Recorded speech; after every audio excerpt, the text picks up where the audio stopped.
Bosnia Hotel, Sarajevo. Thursday the 14th of May saw the fiercest battle so far. Muslim forces had surrounded the hotel and the incoming fire was intense.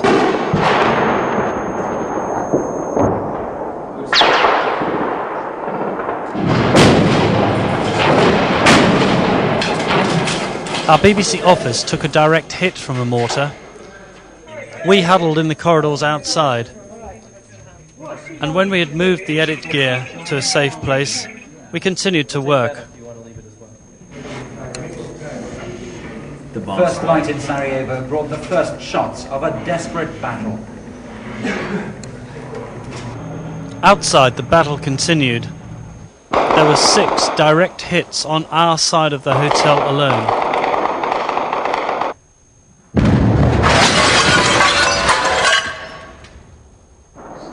Our BBC balcony took a dreadful pounding. The mortar which smashed our room went right through, ending on the far wall in the corner. We were really lucky that no one was in the way.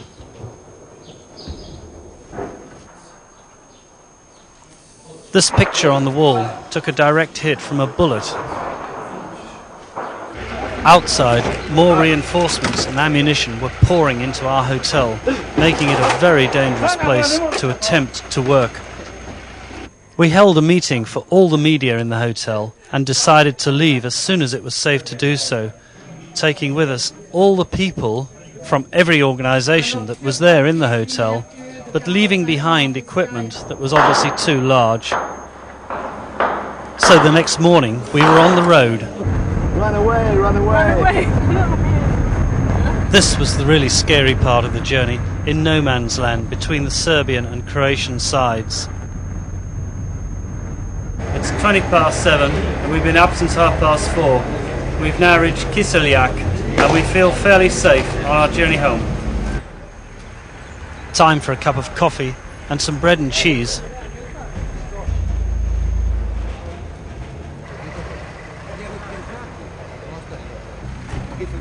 And time to organise our route for the rest of the journey.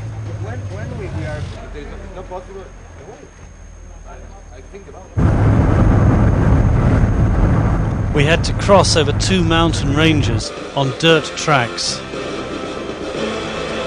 This is our first stop. Even Misha Glenny is smiling here.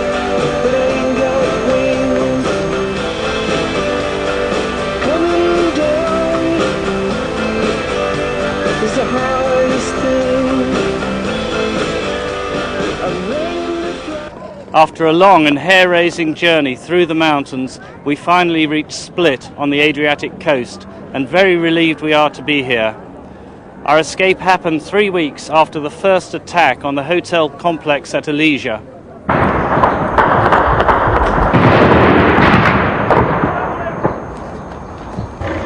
This time the action took place to one side of our hotel, in an area of parkland. Soldiers rushed to answer the incoming sniper fire.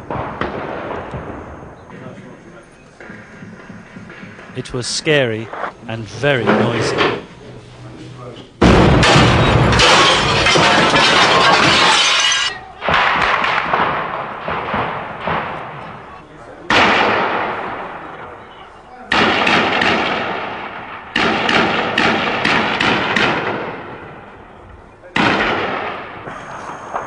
These pictures were taken by Rob Soliers, the Viz News cameraman, who was almost alongside the soldiers he was filming.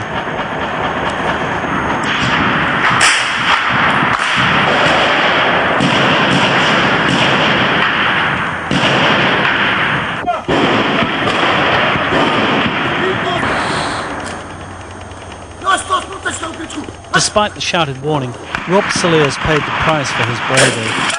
He was hit by shrapnel from a drain pipe. Victor, a WTN cameraman, filmed the whole incident.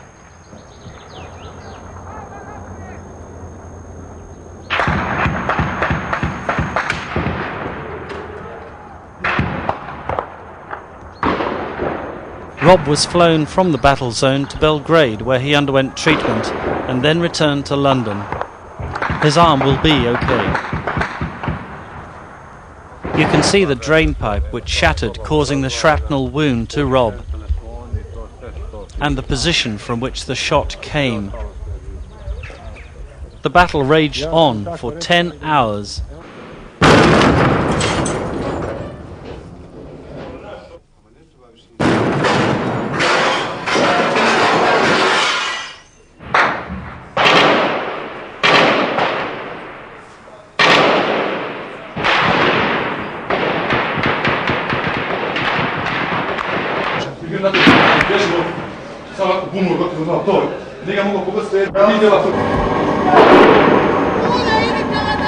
Eleven people died in the fighting at the hotel. But inside, to some extent, it was work as usual. BBC office, breakfast edit underway. Behind, balcony used as filming position. And of the foreign press. Our morning call came from the barrel.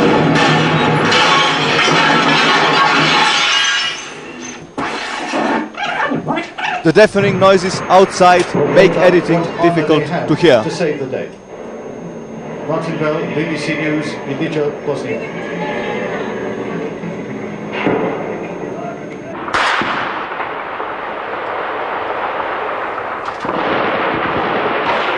Evidence of the incoming shells.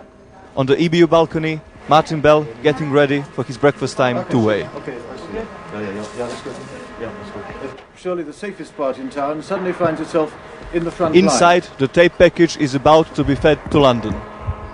We're giving you a live and tape replay. Are you taking that in? Are you seeing it? 2 minutes to 22. Okay, we can send the replay now if we want. Good, let's do it, yeah. Okay. Are they recording? Can we switch? Are you recording? Yes, we can do it. Can we feed this tape now? Okay, we're running now. We'll be seeing it. Very much on the defensive, they brought up what armour they had to save the day. Martin Bell, BBC News, Sarajevo, Bosnia. Sky, are you seeing Martin Bell? You should be.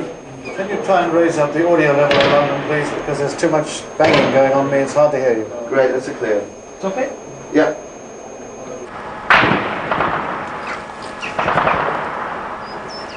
There has been a gun battle going on around this hotel in the parkland all morning. You can probably hear it in the background.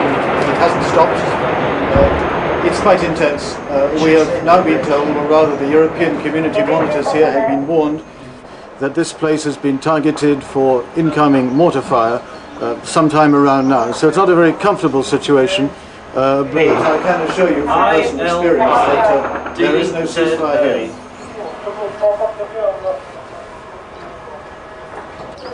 That is a hard one to say. I'm sorry, it's a little bit disturbing, some of this noise. I think it's for certain now the Serbs are going to be bringing up some reserves which they need. They probably might have the upper hand in the long run. In the short run, the Muslims are giving them a hard time of it.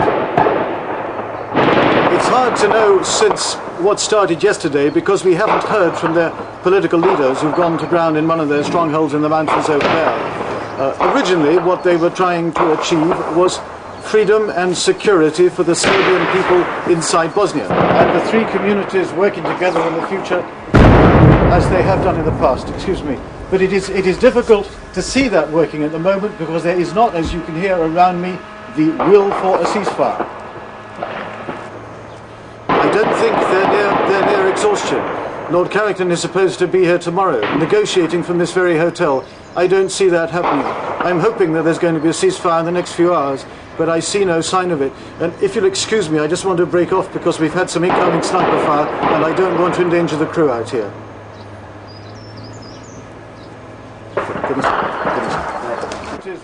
30 seconds before the end of the interview, when the cameraman ducked and Martin said, "Excuse me," a bullet went about 6 feet behind him and hit the wall of the hotel.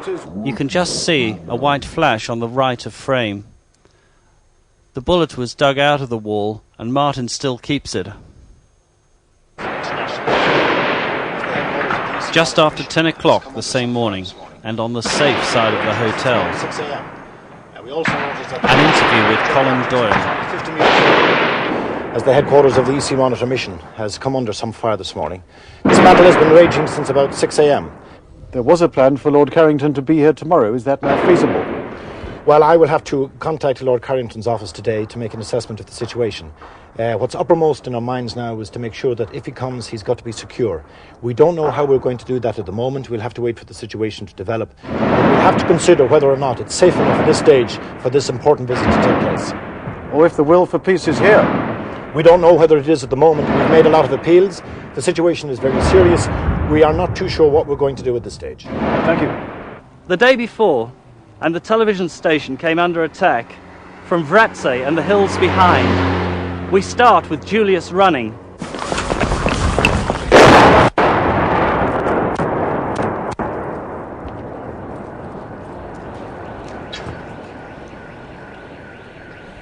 The TV station has been a constant target here.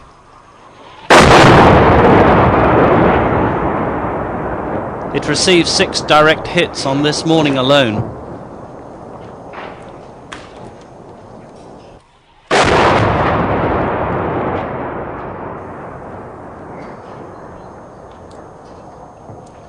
There have also been some air attacks on the town and hills around.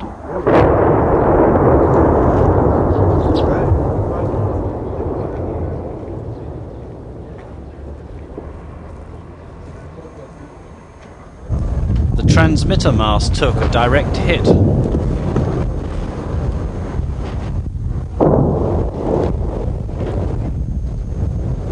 Amazingly, Sarajevo TV are still broadcasting. Mo Malloy in the Muslim part of town, where the action started some days earlier.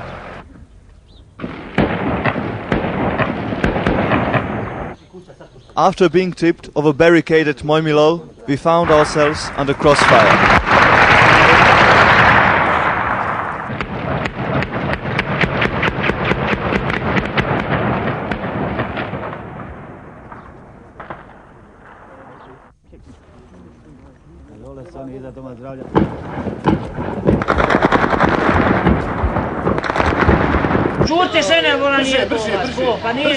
Serbian side was filmed by another BBC team and their producer hit on the head by spent casing.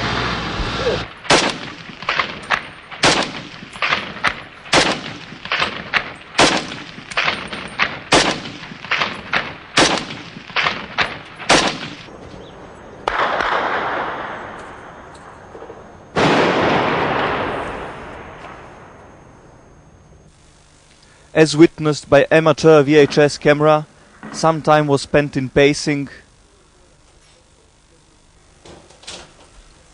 and some time in running.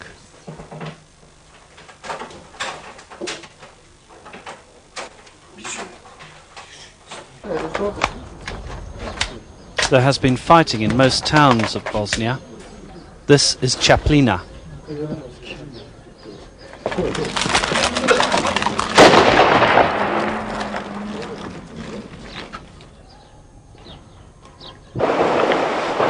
And Foča, after days of shelling under mortar attack again.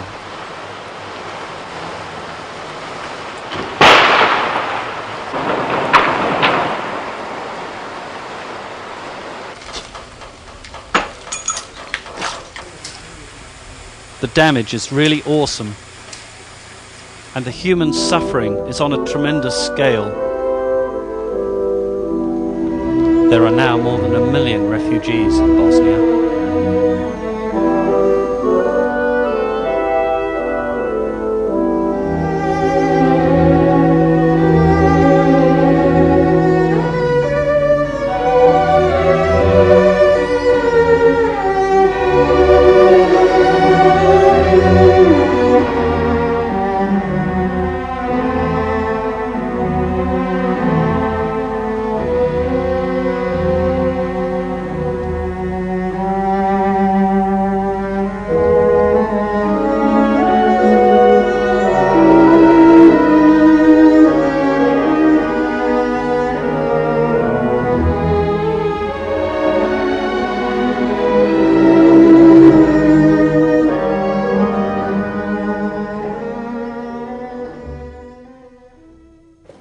This is the centre of the old town of Sarajevo.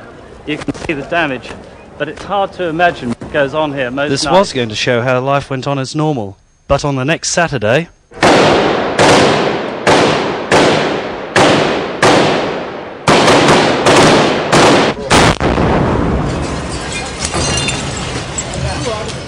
a heavy bombardment in the main street of the old town.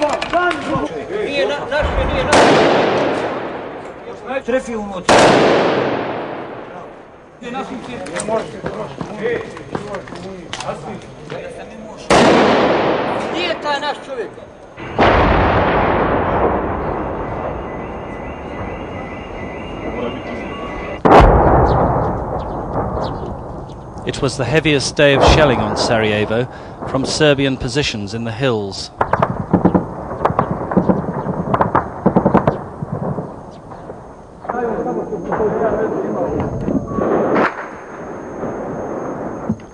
These shots from Sarajevo TV show the crew and Martin in the thick of the battle.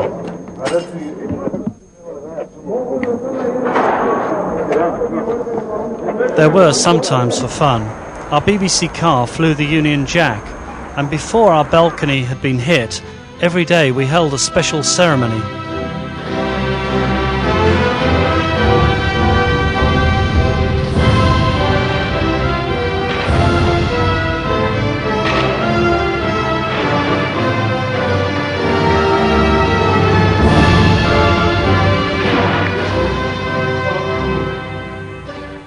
BBC balcony. Time spent here added a lot to the ordeal of picture editor's life in war zones, but Uncle Eric's able to cope with it in a rather majestic way. Best regards from Sarajevo Survivors Club.